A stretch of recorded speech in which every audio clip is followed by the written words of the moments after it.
Yo, yo, yo, Don Mafia. Welcome to yet another edition of the Don Mafia Report. And so I know exactly what you're thinking. Y'all, Dan Mitchell actually lived up to his word. I do need to pride myself on that for the sole fact that yesterday I looked y'all in the face, in the eyeballs, and I told you that I was going to be giving you a daily report of each and every single padded practice for the Buffalo Bills until that concluded. And here we are. Here we are, ladies and gentlemen, day 2 of the daily videos. And don't get me wrong, this is not going to be loaded with a bunch of bullshit. This is actually going to be loaded with a bunch of relevant news. In fact, what I plan on giving you today is not only the list of injuries and Bills players that sat out today, and including the Cole Beasley and Christian Wade interview, and once again, touching on the strides that our beloved quarterback Josh Allen has been making so far during padded practice this year. And I am absolutely pumped to give this to you. However, I need to give a giant announcement before we dive into all of that. And that just so happens to be smash the out of that like button, baby. And so y'all, for real, like that like significantly helps out the channel. That allows me to push my channel out to other deprived Bills fans that need to find this raw and uncut footage that so many people within the Bills Mafia deserve. Smash that like button. Thank you so much for your support. And so yeah, guys, so day 2 has been complete within Bills training camp. And let's just say that we can be thankful that there hasn't been any type of bad news as far as significant injuries that are going to play a significant role throughout the rest of the season. Don't get me wrong, there were a couple of people who ended up sitting out today, and that included Gabe Davis, and apparently Dude Man had a leg contusion. Sean McDermott didn't seem to be too upset about that, so don't foresee that being a serious injury. Same with Robert Foster. He actually entered into concussion protocol. Now, we're not sure whether or not that it happened during that clip that surfaced online when Josh Norman was covering him. However, this is not doing Robert Foster any type of favor whatsoever, especially since he is fighting for a wide receiver spot in a very, very crowded move.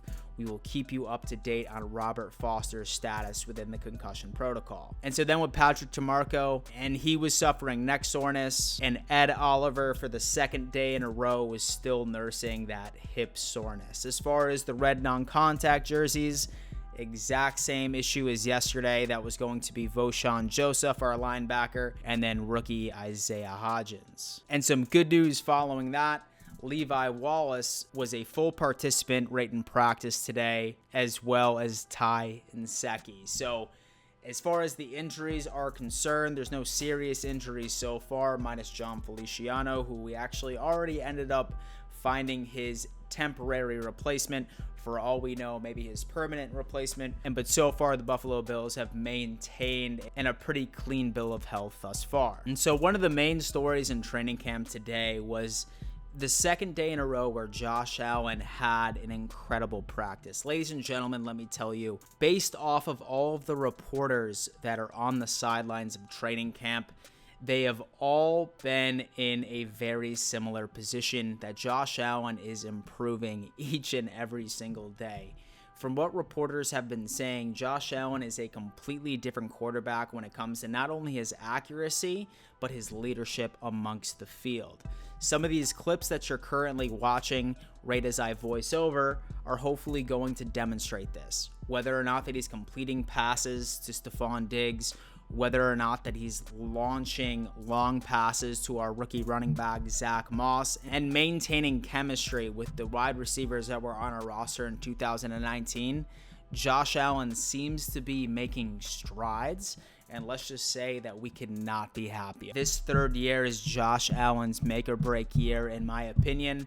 And let's just say that if I'm a gambling man, I have a feeling that Josh Allen is going to take a giant leap his third year and even be in the conversation for an MVP. And so once practice was over and the media ended up having conversations with two significant Bills players, starting off with Cole Beasley. And so right during Beasley's interview, And he did say that the most important part of the Bills' offense was establishing that chemistry and continuity.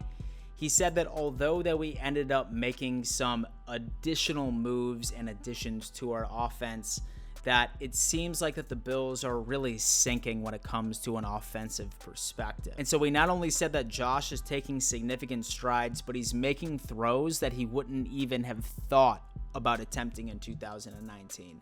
So that's a fantastic thing to hear from one of our best receivers back in the 2019 season. And as far as the playbook is concerned, Cole Beasley seems to think that they have changed around their verbiage so much that it seems like the offense has to learn an entire different playbook in 2020, which is definitely interesting because we've had a conversation before that we think that Brian Daboll really wasn't able to put all of his cards out on the table with the offenses that were presented to him the past 2 years. Now that we end up getting a receiver like Stephon Diggs in the mix, it seems like we're about to see the final form of Brian Daboll's playbook, and I'm very interested to see it be worked out on week 1 against the New York Jets. And so all in all with Cole Beasley, he did mention that he's feeling the best that he has ever felt because this is one of the very few off seasons where he wasn't rehabbing an injury.